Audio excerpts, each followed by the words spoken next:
up to ditch the dad bod and get back to your college or maybe high school athlete physique that you thought, I am going absolutely all in, no matter how grueling it might be. I'm so freaking committed. I am doing this thing. After all, if you're going to be a bear, you might as well be a grizzly bear, right? I mean, this is how I was raised, and unfortunately, this is pretty much how I did things in my 20s, even as a personal trainer.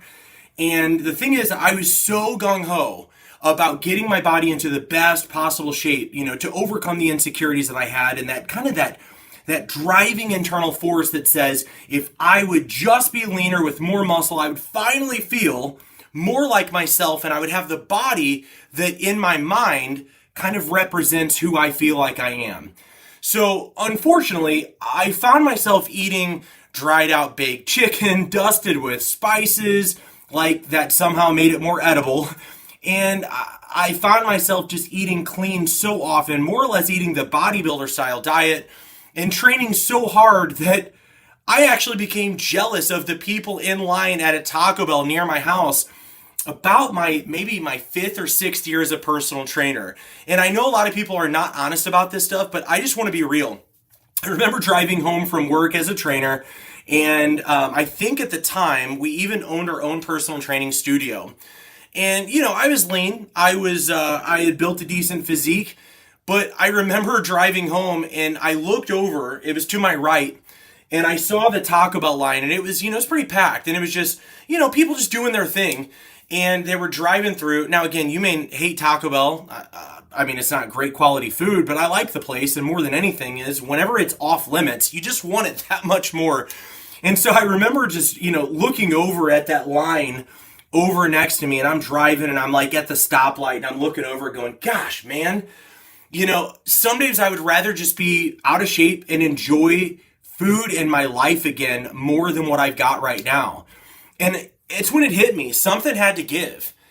I couldn't keep living in this fitness prison that I had trapped myself in. I made some much needed changes finally. And now, even though I'm pushing 40, I'm now in better shape than what I was in my 20s with so much less effort and so much more of a joyful quality life. So the thing is that you might be tempted to do the rigid thing, to do MetaFast, to do maybe PEDs so that you can get yourself in shape, whether you're my age, a little younger, or a little older, it doesn't matter. You might be tempted thinking that the stuff that you're going to do in order to get yourself into that shape that you want to be in, that you find yourself willing to do these rigid things where you're like, oh, no, man, I don't care. I'm going to do, like, if I've got to eat chicken every day and broccoli, I'm that committed. I am so committed to getting back in shape. I miss my old life. I want my confidence, and I don't want my waist size to be as big as my chest size. And I get it. I 100% get it. But today I'm sharing my 7 biggest fitness mistakes, even as a fitness coach and personal trainer, so that you don't have to make them. You don't have to get yourself trapped into that. And I'm also going to tell you what to do instead so that you can finally build your action hero physique where you're lean, you're muscular, you're powerful, you're confident, you've got energy, more of a sex drive again, and you're turning the eye of your spouse again. But it doesn't take the dried out baked chicken. It doesn't take packing your lunch everywhere you go, avoiding restaurants, avoiding fast food, never having that beer, not enjoying barbecue. If that's the route you're going and you're thinking about maybe even doing something, and I'm not trying to rip on them, but maybe you're even thinking like, no, man, I'm just going to do 75 hard because that way it's just like, I'm just going to just jump in. If you're going to do something, do it big. Go big or go home. I get you. I see where you're coming from, but I'm going to implore you to go a different route unless you're okay with temporary results. Okay? So, I'm going to share with you my 7 worst fitness mistakes and what to do instead. Number 1 that I did back in the day, because I've been a coach for this long, this would have been back in 2005 or 6, and we did what was called the all-fat diet. Now, this was pre-keto and post-Atkins. Now, if you're my age, you probably do remember Atkins diet, and long before the keto diet was popular, Atkins was around. But after Atkins, they morphed it, they tweaked it a little bit, and now we had the all-fat diet. But I'm going to still say that it was more or less keto, just in a different, prettier packaging, all right? So the concept is that you get all of the, the fatty type foods that you're normally told to avoid. And that sounds really good, especially the fact that it makes you lean. So I tried going that full keto, all fat diet because everyone said it was the fastest way to shred fat. And even the other trainers that I was working with were like, dude, look at me, you're going to get so lean and jacked. So here's what happened. Eating bacon and butter, again, might be fun for a week, but my energy tanked. And workouts weren't horrible, but my cravings for bread and carbs were through the roof. My workouts, they weren't horrible, but here's where it was horrible.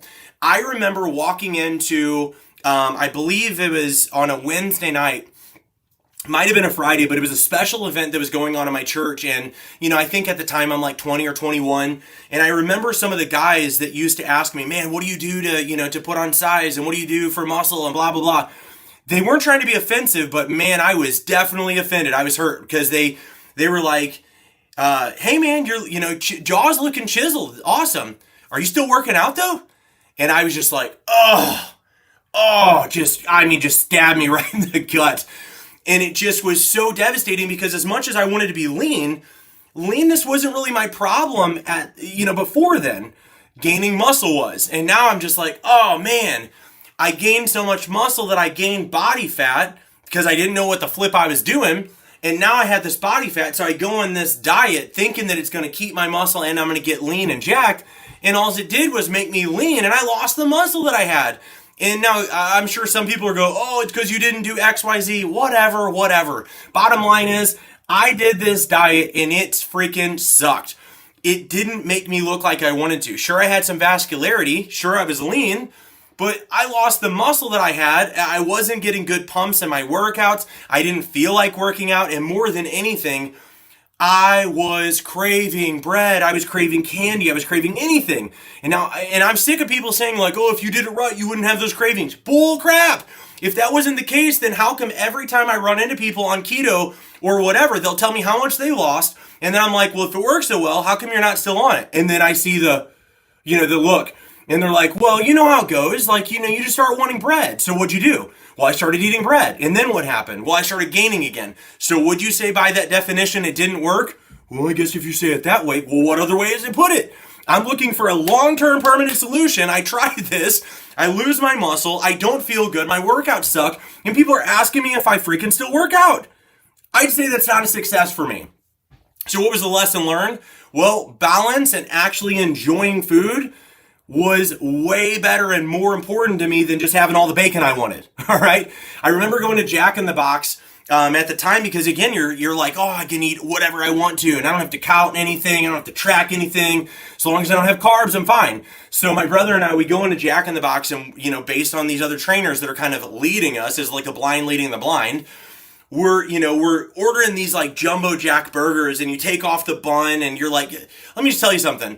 It's great to go through Jack in the Box when you're trying to eat healthy, but when you're like taking off that bun and you're seeing that nice, delicious bread set down, and then you're like trying to grab like some, the burgers that are greasy and cheesy, and you're trying to eat that, or then you want to eat it with a fork, and you're like, man, I would just love to eat bread with this, and there it is, it's right there, and I can just put it on, and you can't have it. I was sick of that. So, what to do instead? Well, incorporate a balance of carbs, fats, and protein for a balanced diet. And as long as you're within the calorie intake that your body needs for your workouts and your lifestyle, you can still enjoy Jack in the Box burgers or whatever it is that floats your boat, Taco Bell, or going to nice places like Texas Roadhouse or Longhorn Steakhouse, whatever it is, and you'll still reach your goals and you won't cut out anything. So we use the 80-20 rule where 80% of our intake is going to be from whole foods. 20% can be from fun, more processed foods. This is going to keep you within your calories. It's going to help you to get your adequate protein, carbs, fat, so that you've got your hormone production working. You've got the energy you need for your workouts. You're getting good pumps in your workouts, and you're actually satiated and you feel good. So that's what I'm going to recommend instead of going those routes on the diets that are super, like, well, this way you can get this thing. And because all it is basically just like, it's a hack. It's a hack that allows you to eat the foods that you normally consider to be off limits. Well, I've got a better hack. The 80-20 rule means that 80% of the time you eat the whole foods that you know are healthy, and 20% of the time, if you're tracking your calorie intake, and this is not the same as counting calories. My gosh, I'm so tired of hearing that. I don't count calories, I don't count macros. I track my food intake the same way that you track how much you spend before you spend something and how much you're making to make sure that you don't overspend. That's all this is, okay? So I would say it is so much better rather than cutting out things and trying so you get more fats and bacon and all the fun foods. Just incorporate those fun foods every day 20% of the time, and you're going to get where you want to go without freaking reducing all that stuff. It's so much better.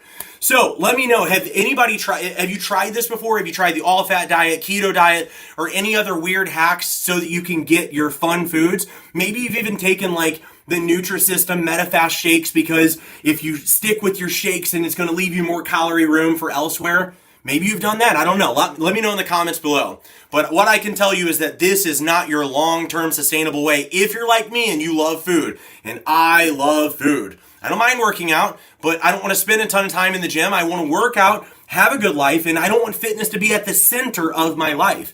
But I want fitness to make my life better. I want to feel more confident, more energy, a better sex drive. I want to know that how I look is healthy and that I feel healthy and I'm going to be around.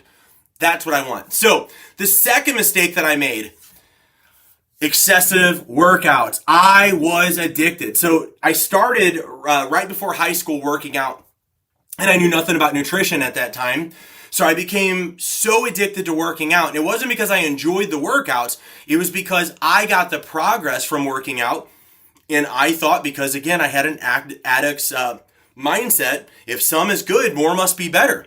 And I'm still seeing that I'm not growing and getting the muscle that other people are getting, not realizing it was nutrition and progressive overload. So unfortunately, I started going from 45-minute sessions all the way up to, at times, there was 2-hour workouts that I was doing, because after all, I'm reading that, Arnold Schwarzenegger and Ronnie Coleman and all of them, they were doing not only 2-hour workouts, sometimes they're going in the morning and then going back at night. So I'm thinking, oh man, there must be something to do with more volume and how often they're going. Well, if I want to be like them, this is what I'm going to do. So what happened? Well, I can remember ending up with such bad joints, like my joints hurting so bad. I remember having to take off working out for 6 months, and I was only like 21 years old. My elbow got so bad that it hurt to just do a light tricep extension. This is because you're overtraining and not fueling your workout. So the lesson that I learned, spoiler alert, you can't outrun bad recovery. You cannot work your way in the gym into building up all this muscle when you're not having rest. You can't just force your body to respond when you're beating the crap out of it. And that's what I was doing. So what do you do instead? Well, you focus on very efficient and effective, if I can speak, 40 to about 50-minute sessions. If you're doing hypertrophy and strength, it's more than enough. And then you just prioritize recovery afterwards. Now, the big lesson that I learned was that my nutrition was playing more of a role than anything, and using progressive overload is what made the biggest difference in my workouts. What does that mean? It means that rather than focusing on long workouts where I was just filling my workouts up with volume that wasn't as effective, I started realizing that half of my workouts were just me moving weight as opposed to me actually creating the struggle, or let's call it the challenge, where you're forced to overcome. And so what happens is sometimes you might be like, oh, I'm just doing 3 sets of 15. So you just stick with your 3 sets of 15. And what you really want to do is focus on what's called reps in reserve. And what this means is that you are going to go as close as you can to temporary muscular failure. Now, if it's full muscular failure, that's not a good thing. That means that you literally cannot move. But temporary muscle failure on that muscle that you're working just means that if I offered you $1 million, or told you I was, somebody's got a gun to your head and said, hey, if you don't do this, you're the consequences. you at the most should be able to do 1 to 3 additional reps. Now, I personally like 0 to 2 reps in reserve, which means that with strict form at the end of my set, at maximum, if somebody offered me $1 million or threatened me, with a gun to my head, I'm going to be able to do at most 2 additional reps with good form. And if you can do more than that, you're doing more focus on volume and just working out, going through the motion instead of focusing on that progressive overload.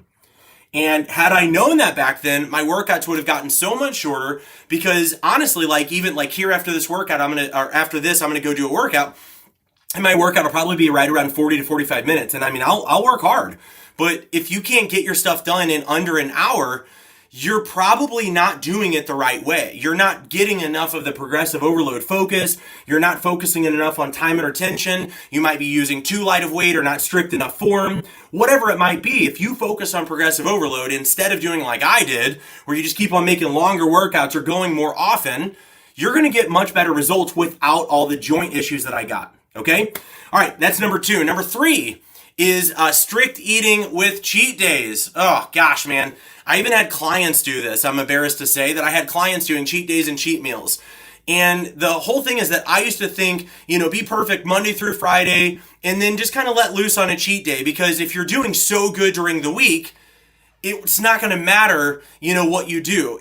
What happened is it turns out eating like a monk for 5 to 6 days just made me inhale junk food on the weekend. In fact, I could remember on the weeks, Lauren, my wife, and I, we would write down the foods that we were wanting to eat on the weekends. And I could remember if people were offered hey, there's a wedding Saturday, there's this thing on Saturday or Sunday that we're supposed to go to, and it was our cheat day, we would move heaven and earth to make sure that we had candy, that we had the cheat foods that we wanted. And oftentimes we'd be they're serving this. I can remember one time that we showed up, my mom and her sister and a few others, my aunt, we show up on a Sunday when it was our cheat day and we haven't seen them. So we're wanting to visit and they're at Bandana's Barbecue. Well, that's a really good place. I enjoy it now even more than I did back then. But back then I'm thinking this is decent pork and chicken. And this isn't what I want for my cheat day. I want pizza. I want something that's fatty and greasy. And I want, candy. And I'm going to be, blowing my appetite on food that is not healthy, but close. And so we just were constantly just everything was all about food. And this is what happens because what you're doing is you're training yourself to see that there are good foods and bad foods. And nothing could be further from the truth. There are nutrient-dense foods, which are healthier, and then there are calorie-dense foods, which are going to have less nutrients and you should eat less of. But there's no foods that you should avoid. Now, I'm not going to say, again, I make no bones about my opinions on the modern society and how things go. And we know very, very well, especially with what RFK Jr. is doing now, thank God with who's in office now, that we don't have to subject ourselves to all the crazy, awful chemicals that they're putting in foods that are not they're allowed here in the States and they're banned in Europe. I'm not telling you that those are the junk foods that you want to eat. I'm talking about real food, stuff that's not going to give you cancer.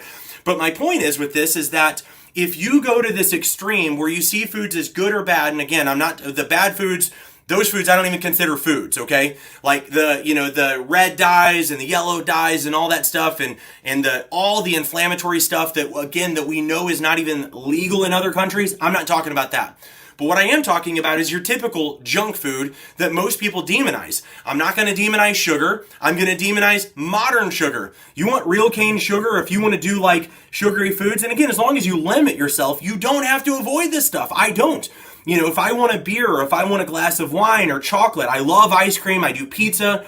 I do those things and I don't make it a bad or a cheat food or cheat meal anymore. So what happened is again, I found myself overeating and I would almost undo all of my week's work in one day. And that was if we were strong enough to take that one day and stop it. But we started moving our cheat days to Sundays because on Saturdays, if we did it on Saturday, you know how it goes. You eat crap all day and then Sunday you're oh, now it's back to reality. I'm back to eating crap food that doesn't taste good and it's bland. And and I don't really want to do it. And then you start finding yourself going, maybe another meal's okay. And then you do that and it turns into 2 cheat days. Well, 2 cheat days by then, especially if you're not tracking food, you've pretty much wrecked all your week of your progress for fat loss and whatnot. So it wasn't balanced. It was binge and regret on repeat for us, okay? So what do we do instead? Include flexibility in your nutrition plan. We like the 80-20 rule. This way you can enjoy your treats, your favorite foods in moderation throughout the week, on the weekends, and you're not training yourself to be overindulgent or to be avoidant of the very foods that you want to be in your regular life. So that's number 3, strict eating with cheat days, not a fit for me, not a fit for clients. It's not a fit for anybody who wants long-term, a good, healthy relationship with food and food freedom. Number 4, dependence on cardio and workouts. My gosh, this was me forever. So the mistake that I made was I figured that I could eat whatever I wanted as long as I hit the treadmill and my workout's hard enough. And I did this for a good while. And what happened was you can't outrun a bad diet. You can't outrun bad nutrition. You can't work out hard enough to undo the bad foods that you're putting in you. And when I say bad foods, I don't mean good food versus bad food. I mean going well over the calorie limit. The best way to liken this is like if you make $50,000 a year and whatever that might be coming out to the week, you've got to make sure that you're not spending more than you're making. Otherwise, you're in debt. Well, that's exactly what fat loss and muscle building is. If I go into debt with my food calories, I am storing debt on my midsection. It's body fat. And in order to get rid of that, I have to tighten up my budget, my eating, or I have to expend more energy so that I'm not storing that debt where it shouldn't be, okay? So the point with this is that basically if you're counting on workouts alone and exercise to cancel out your nutrition because you don't have good macro balance, you're eating way too many calories, you're eating highly inflammatory foods all the time, you don't have balance, this is never going, you might put on a little bit of muscle, but you're dang sure not going to be lean, and I can promise you that. So the lesson that I learned was that exercise and nutrition have to complement each other. This does not mean that your life needs to be rigid and miserable. It just means that if I am not exercising, and by exercise, I mean like it's any activity. Like you may not know this, but you can actually burn more calories throughout the day just by walking, which is what we call non-exercise activity or non-exercise activity thermogenesis, also known as NEAT. Now technically it's NEPA, N-E-P-A, non-exercise physical activity. Because non-exercise activity thermogenesis is technically things like I'm doing with my hands where I'm unconsciously moving. But you're going to hear me talk about NEAT on my channel here, meaning more or less the same. We're going to use those interchangeably, NEAT and NEPA. So the point is that I was way too underactive for the amount of calories that I took in because I'm just throwing all caution to the wind. And what happened was, I can remember back in, I guess this was like 2006 to 2007, I took a break from personal training and I'm like, I know what I'm doing. I took a sales job. I'm trying to learn how to run a business. I'm doing all this stuff. And, I took Robert Kiyosaki's advice that you take a job not for the pay, but for the experience in your business. And that's what I was doing. Well, then we go to Jamaica. And we had a good time, but I was feeling really insecure because I noticed I had picked up a good amount of body fat, lost some muscle. I wasn't doing what I had trained my clients to do because I trained them to do rigid things, and I wasn't used to that in the real world. Thank God I don't do that anymore. And then I remember I think it was like February, a couple months after, and because again, we had to develop photos. And I remember seeing the photos come back. And I was so embarrassed because there was like, oh, look at this and the sunset and this. And all I could look at was like my gut and all of these videos and photos. And I'm like, oh my gosh, man, I was in such good shape my first, year and a half of personal training. And now I just look like kind of the fat guy who's got decent arms. And I just was so like, oh, this sucks. It was all because I was dependent upon cardio and workouts to keep me in shape when my nutrition was straight up garbage. It was awful. So what do you do instead? Well, you focus on strength training paired with proper nutrition, and you make sure that you're getting enough NEAT, non-exercise activity, which means that you're going to be active, because I have worked with people that they had awesome workouts, decent nutrition, but they were sedentary outside of those workouts, which means that they weren't burning enough calories to actually get rid of body fat. They were still over consuming or under burning. So the point here is that if you have balance, you're not going to lose body fat without that balance. But if you do have the balance where you're taking in adequate amount of calories, again, it doesn't have to be strict and restrictive, but you do have to make some form of restrictions. You can't just eat anything and everything all day long without having any clue. This would be like basically making $50,000 a year and then going like, well, I've got money. I'm going to go get myself a Corvette because, I think I can afford it. And then, something breaks down on the Corvette and you can't afford it. Now your Corvette sits because you didn't have the budget. It's the same exact thing here. You don't have the budget for what you're doing because you're not burning enough calories. And burning enough calories, being active, is kind of the same as making money in this analogy, labored as it may be. So that is number 4, dependence on cardio and workouts. Let me know, guys, is this making sense? Is this making sense? Have any of you guys been here, or is it just me and my clients? Hopefully not. I'm assuming that you guys have been to this position where you've tried at least these first 4 things at some point, or you've tried at least one of those first 4. Let me know in the comments below. Number 5. Oh man, this was a big one. This one actually started for me in high school, and my dad scolded me like crazy. Now again, I'm almost 40 right now. So I remember, I think I was right at 16, maybe 17 years old.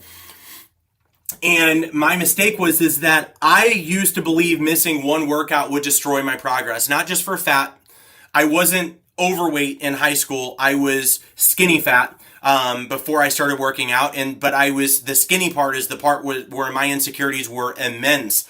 So I could remember getting back. I had like a long work day, travel, all this stuff. And I get back, I fall asleep at like midnight.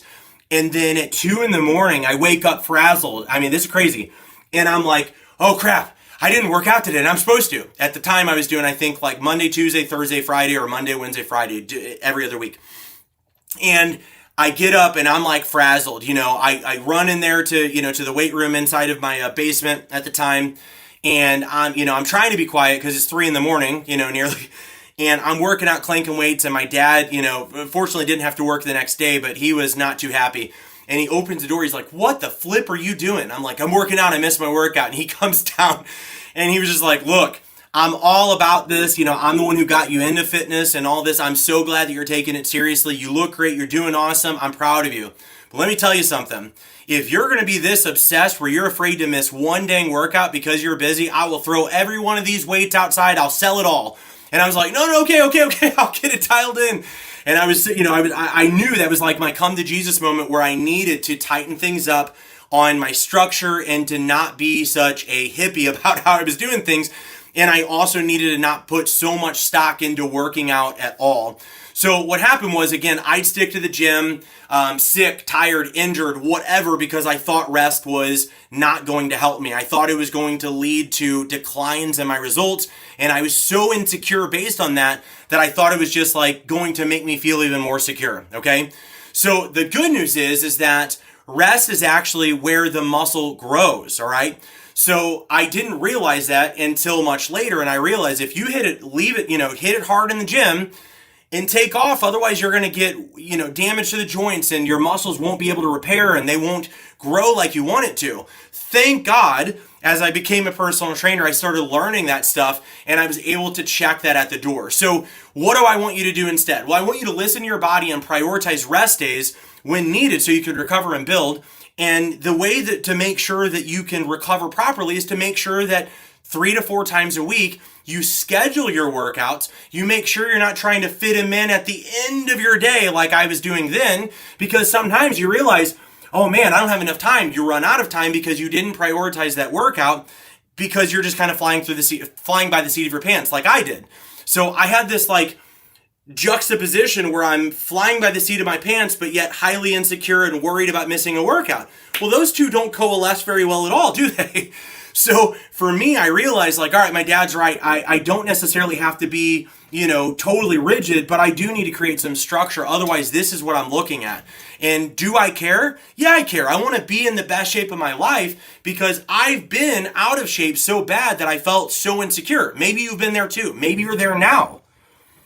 But it's not going to help you to just be like, well, I'm just going to work out if I've got time and all this, because like I've worked with clients who did that. And then they tell me like, oh, Lance, last week was a total wash. You know how it happened, man, running business, doing that. And, Tuesday night I planned on working out to get home. Kids are sick. Had to fix this, do that. And then washer went out, had to fix that. And then by the time it's 10:30, no time. Got to get up at 6 the next morning. Couldn't do it. And they're wanting me to say, oh yeah, I totally get it, man. What can you do? And in reality, what I'm going is like, you're doing the same thing I was doing in high school. You're haphazardly working out, and your workouts they matter to you, but you're not scheduling, prioritizing, planning for them. So therefore, the other stressors in life that come up, because sometimes that happens, they're taking precedent. And if you do that same thing, I can promise you, you're going to find yourself missing workout after workout, and you're going to beat yourself up and think that you lack willpower or discipline, and you won't get the results that you want to. So you don't need to fear missing workouts, but you do need to fear that if you don't schedule your workouts and prioritize them with a structure and a clear plan, you're going to miss them all the time, like I did, okay? All right, that was number 5. Number 6 is fat-burning supplements. How many of you guys have taken fat-burning supplements? I'm pretty sure I should be seeing like everybody's hand go up at some point, because, my gosh, man, men, women, everybody, usually, especially back in the 90s, 2000s, it was like all the rage. Lipo 6 and, I'm trying to think of some of the other ones that were just huge. Redlined. My gosh, they were just huge. I can remember my mom. There was the first experience that I had with fat burners. My mom, in the 90s, I don't remember which one she was on, but it was several. She tried various ones. I would see it. And so I just thought, this is normal. So, of course, my first year of personal training, I'm like, all right, cool. I tried them, and oh my gosh, the anxiety, the feeling of being on speed, all the things. And then you're like, you might, some of them are diuretics, so you're peeing all the time, you're dehydrated. Like, there's a million different things. So my mistake was that I blew way too much money on supplements promising to melt fat off my body like butter in a microwave. And the reality is that if the basics aren't dialed in, no supplement is going to save you and do the work. And for me, at that point, I was barely getting my workout structured in and dialed in, but still wasn't using progressive overload and time under tension and all the intensity techniques that I teach because I didn't know, and my nutrition just wasn't there. So, I'm dabbling with this diet and that diet, just trying to figure out like what works. And so, of course, why wouldn't I try fat burning supplements? That's what I did. Now, what I learned was that, again, nutrition and exercise fundamentals are non-negotiable. Fat burners are not going to do something that needed to be done through nutrition and exercise and through your activity. At that point, I didn't even understand, nor did I care about NEAT, non-exercise activity thermogenesis. And so what I'm going to propose or implore you to do instead is to master the basics of proper nutrition and structured training. Supplements can help. I don't recommend them. None of my clients do. I don't just push, I don't not push them. I just pretty much discourage them. Why? Well, because I don't want somebody being like, yeah, Lance said as long as I keep my nutrition good and work out good, then I can do fat burners. And then you give fat burners the credit and you don't put enough emphasis on the areas that you need to tighten up. So in my program, in Joyfully Fit 365, we teach that there are 5 keystone habits to focus on. I'm not going to go through those on this lesson today. But those keystone habits are like when somebody is not doing what they need to do, it's always going to be one of those 5 keystone habits that are missing. Are you tracking your food? No, I haven't been tracking. So how do you know that you're in a deficit? Well, I was trying. You don't. Are you scheduling your workouts? No. Well, how many are you getting? And then my favorite. Well, I try to get 3, but so you're not getting 3 a weekend. The point is that you're not sticking with those keystone habits and you're trying to use supplements to fix the lack of structure in your programming. That's the issue. That's what's going on. So that's why when you do what I teach, you don't need to have rigidness and all of this stuff. You don't need diet supplements and pills. You don't need any supplements. You just need this structure, and there's only 5 things to really worry about. And by 5, it really for you, if you're not in my program, really 4, because one of those 5 is based on accountability. And that's a huge part for some people until they get it dialed in, especially if you're an all or nothing person like many of my clients have been, where they're like, Lance told me 3 workouts, but I feel like if I did 5, it'd be better. Yeah, that's how you're going to burn yourself out. That's how you're going to get injured. Trust me. So nevertheless, master the basics, get structure, and then if you want supplements, which I don't recommend, you can add them in later. Now, I'm not talking about protein. Protein is not a performance enhancing supplement. Lipo-6 and all of those are performance enhancing. Those are fat burning. Protein is not. It's just like basically, well, it's obviously dairy, so it's milk, but it's the same thing as like taking, just for the sake of argument, it's the same as a block of chicken, okay? A chunk of chicken is protein. A chunk of protein powder is protein. It's food. That's all. So I'm not telling you or discouraging you to stay away from, proteins and whatnot. Those are not supplements. Like, that's a food supplement, not a fat loss or performance enhancing supplement, okay? Hopefully that makes sense. All right, number 7, last one. I know this is a long one today. Diet experimentation. Ooh, wow. Okay, so my mistake. I did low carb, low fat, paleo, intermittent fasting. Let's see, Mediterranean. Mediterranean is actually pretty decent. It's just too restrictive if you don't understand the 80-20 rule. What else did I? My gosh, man, the list. Oh, straight up clean eating, bodybuilder style diets. Guys, we'd be here all day if I listed all the things that I've done or that my clients have done in the past. And I don't let my clients do any of that crap anymore.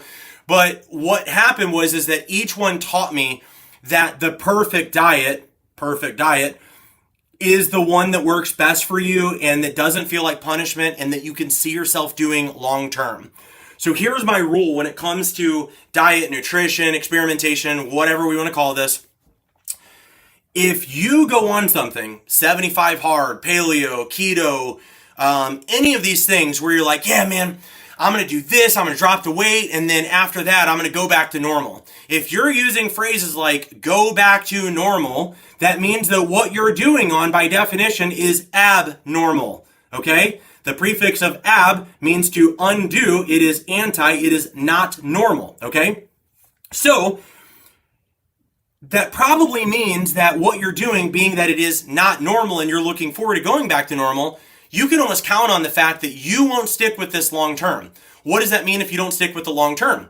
Well, it means that you're going to lose weight while you're on it. And then when you go back to normal, because calories is how this works, you will be increasing your calories. And if you don't know what I teach about metabolic adaptation, which is that your body will down-regulate your metabolism, your ability to burn calories at rest and during your workouts, and it does this to help us with energy conservation. You're not going to realize that after each diet that you do that's low calories, your metabolism is going lower and lower and lower. And then at some point, you're going to realize that when you could eat 2,000 calories a day and lose weight, now you're eating 1,800 calories and you're maintaining your weight, which means you're going to have to go even lower to lose the weight or the body fat. This is what the problem was with all of these diets. So what you do want to do is you actually want to figure out, instead of a diet, you just need to figure out, how do I want to eat? 80-20 rule is what I'm going to recommend, where 80% of your foods are going to be lean meats, healthy fats, and fruits, vegetables.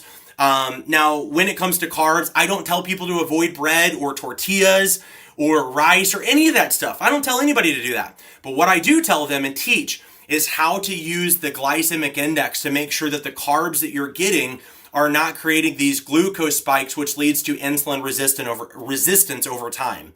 Okay? So if you're doing that and you're eating a balanced way, the only thing that changes when you're on your diet or off of it is your calories. That's it. Meaning that you train yourself to work out 3 to 4 times a week, no more. You train yourself to be active to get 7,500 to 10, maybe 12,000 steps a day so that you're getting your non-exercise activity thermogenesis.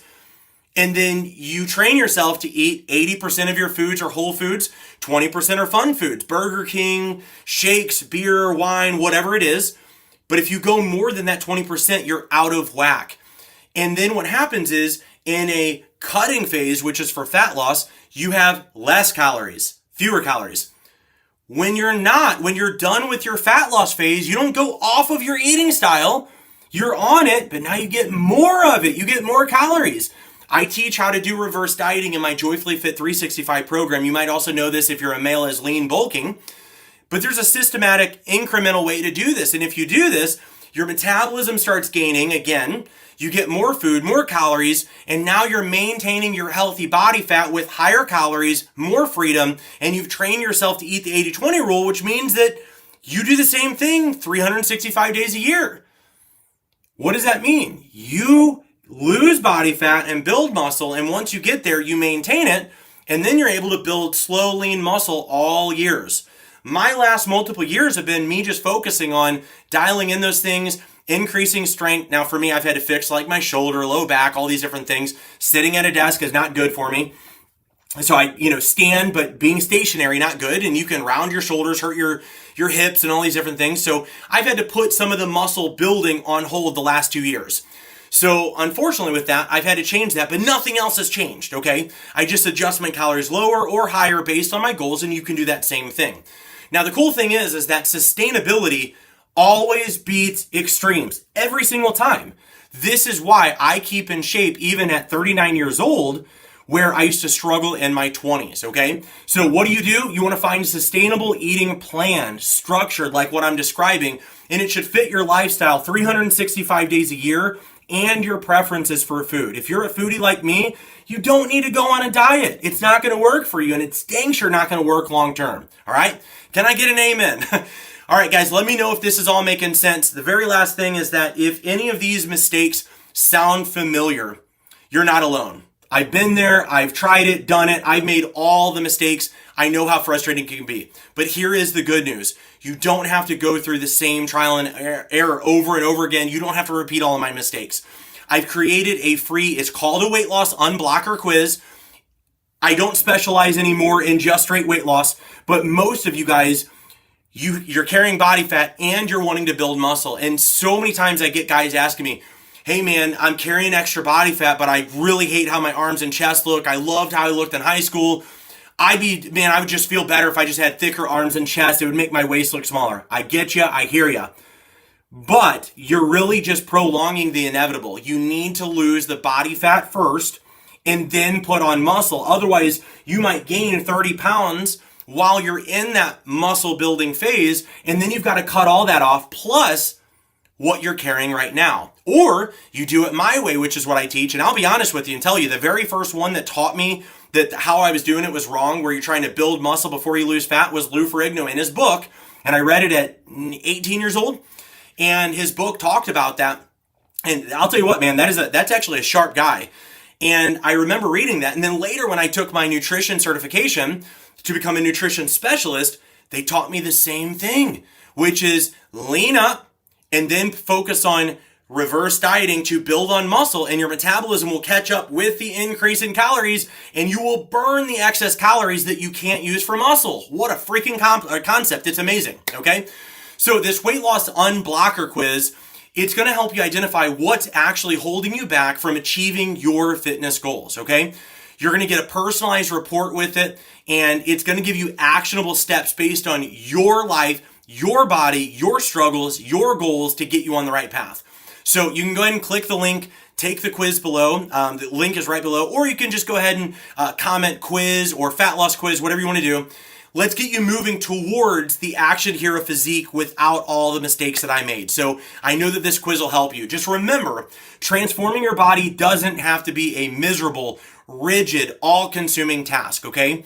So learn from my mistakes, apply these lessons, and I promise you, you will be miles ahead of where I was at, okay? So don't forget to take the quiz to uncover what's been sabotaging your progress. Let's crush these goals in 2025. This is going to be a heck of a year. Let me know if you guys have any questions. Thanks so much for joining in. I will see you guys all on the next one.